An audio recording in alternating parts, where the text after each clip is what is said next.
I'm Mariana from University of Cambridge. Yeah, and I'm Sawa from the University of Leicester. And we our part of the project was focused on explaining the EU subsidies to the UK, and in particular, what are the difficulties of analysing the data. So let's start off with a crash course into EU funding.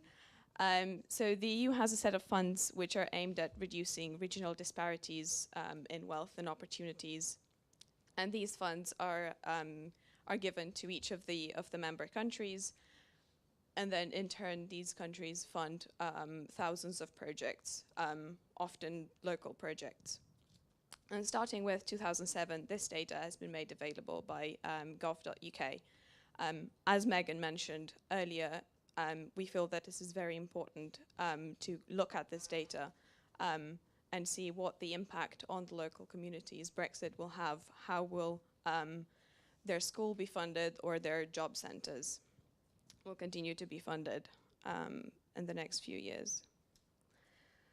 So we started off by looking at the missing data, and this is just a very small part of the visualization that Megan showed in the morning with the data set that the Bureau Local put together. And the first thing we tried to do was to see what is the missing data there. Are there any kind of black holes? Is there any data that we don't have yet?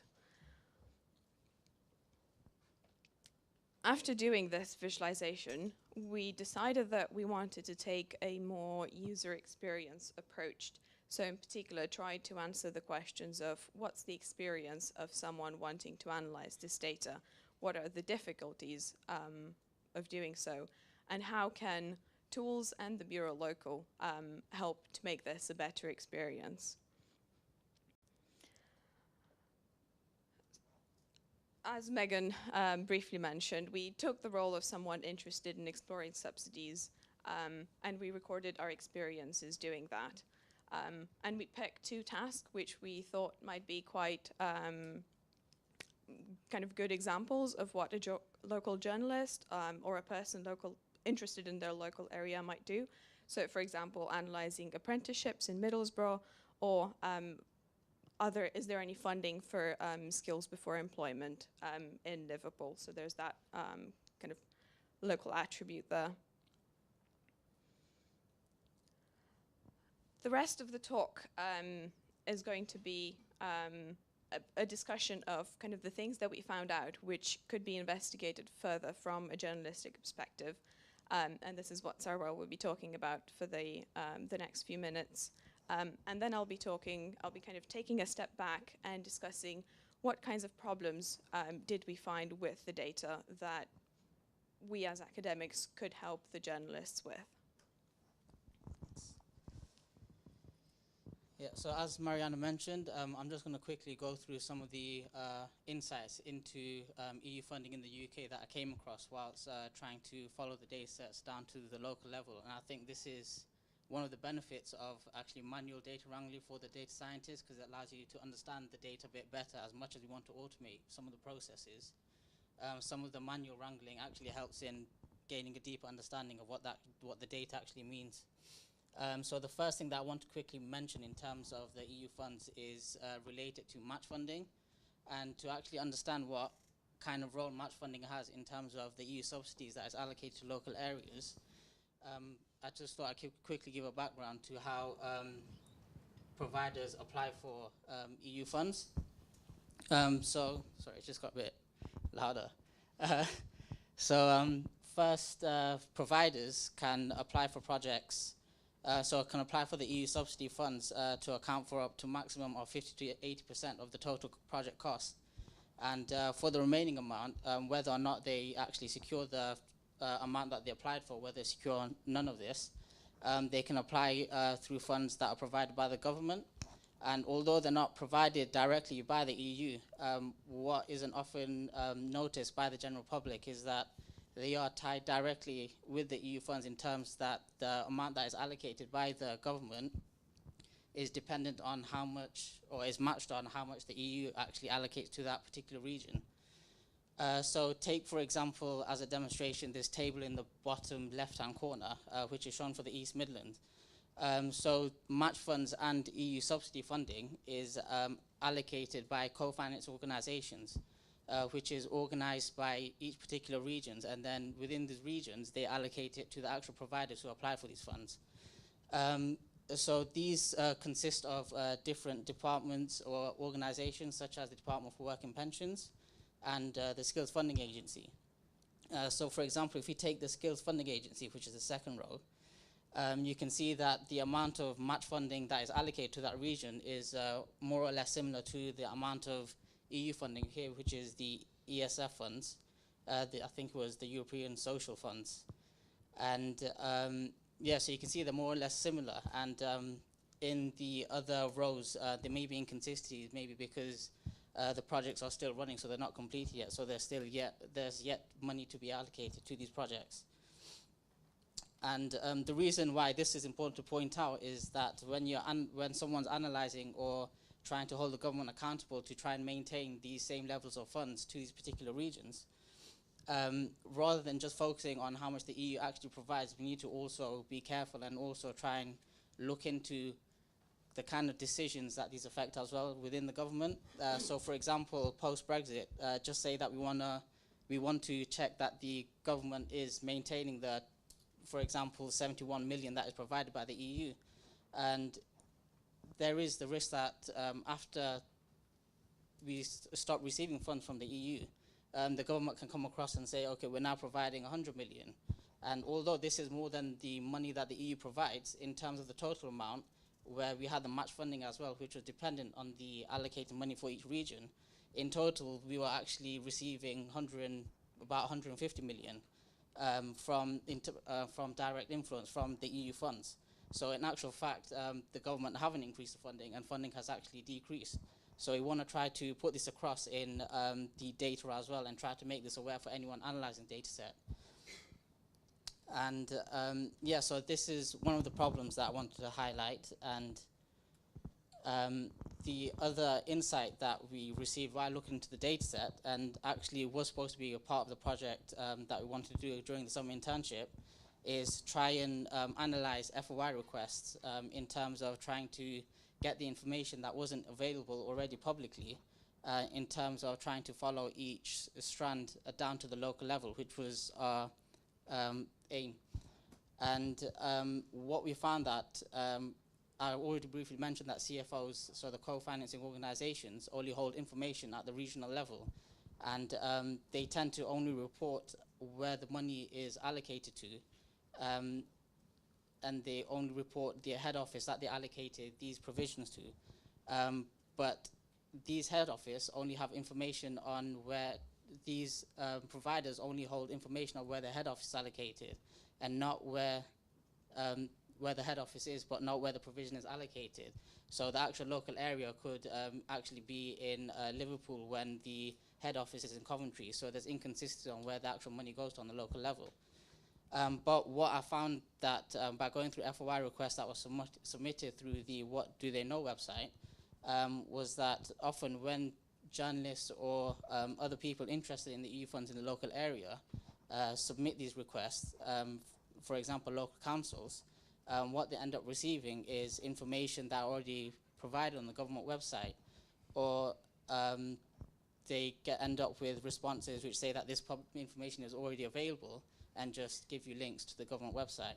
So the problem here is that although we want to trace things down to the local level, often the information isn't available, and a lot of investigation is still required by the local journalists. And I think this is something that we need to do in the process of analyzing the data set at the same time while working with local journalists to try and extract the information that we need, rather than getting the data first and then dissecting what we don't have and then having to go back to the same process again. Whereas if we do it at the same time, we can get the information we need to in order to make the analysis down to the local level. Okay. Right, so kind of a lot of these insights are actually kind of more related to problems with the data. So this is kind of where we decided to kind of take a step back and try and abstract from from our insights. So if we look at how a data analyst interacts with the data, all of this is done through a tool, like an analysis tool or a user interface, RStudio, for example, or Excel. And we can find problems both at the level of the tool. For example, once I've sorted a table, I can't unsort it in this specific kind of spreadsheet application, for example. But we can also find problems related to the data. For example, missing data or incomplete data, or just wrong data. And so kind of a substantial part of the project was kind of trying to categorize and kind of create a vocabulary for talking about these sorts of problems.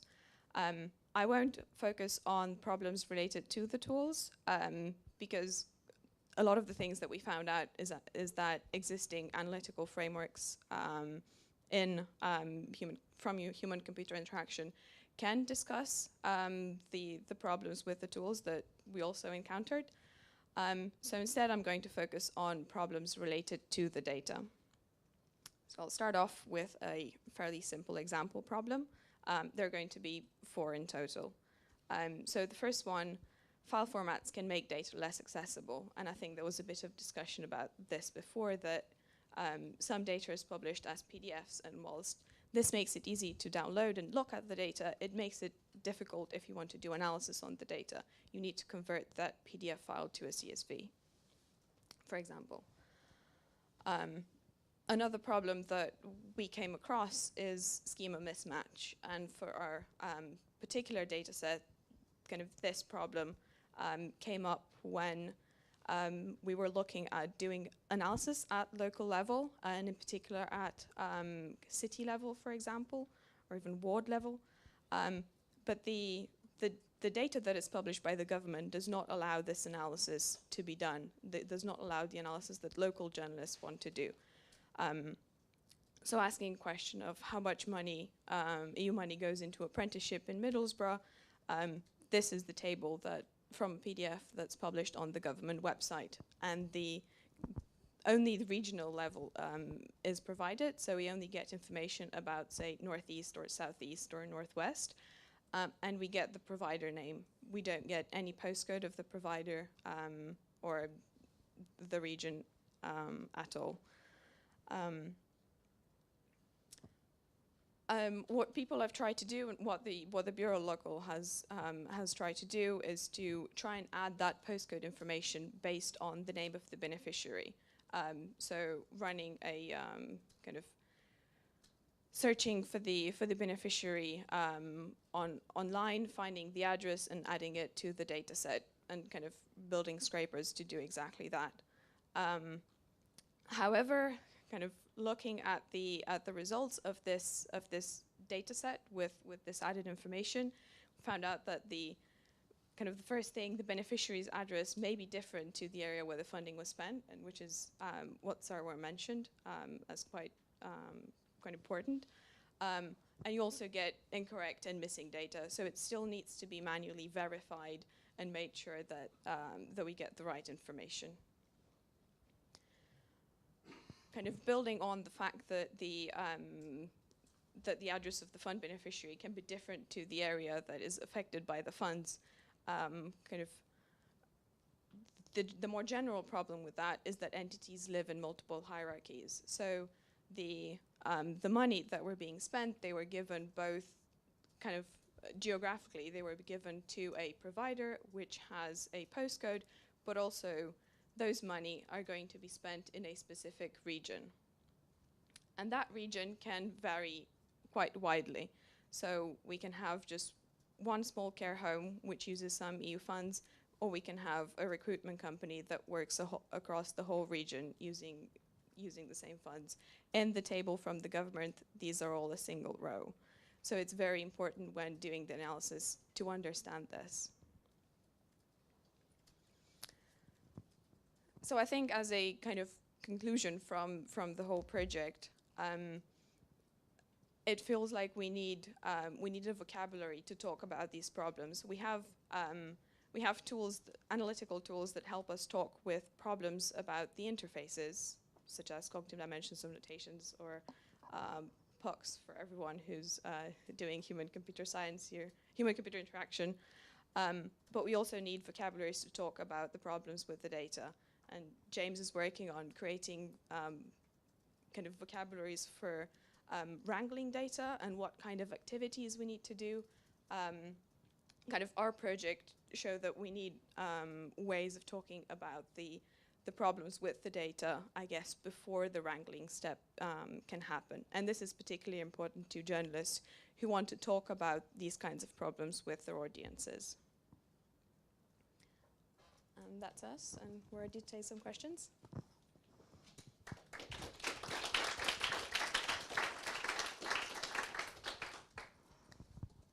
Any questions?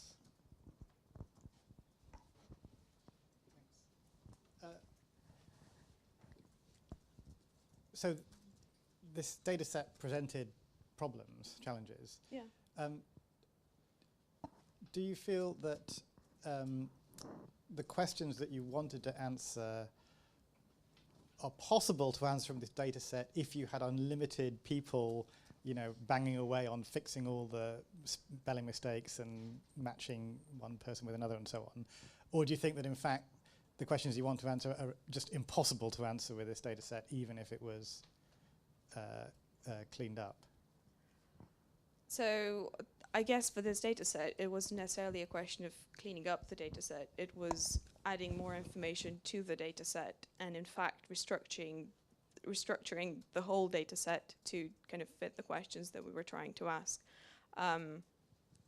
Some of the kind of the data set, the kind of the more updated data set for the past few years from the government allows kind of more local questions to be asked, but still, I guess, not at a kind of more in-depth local kind of, yeah.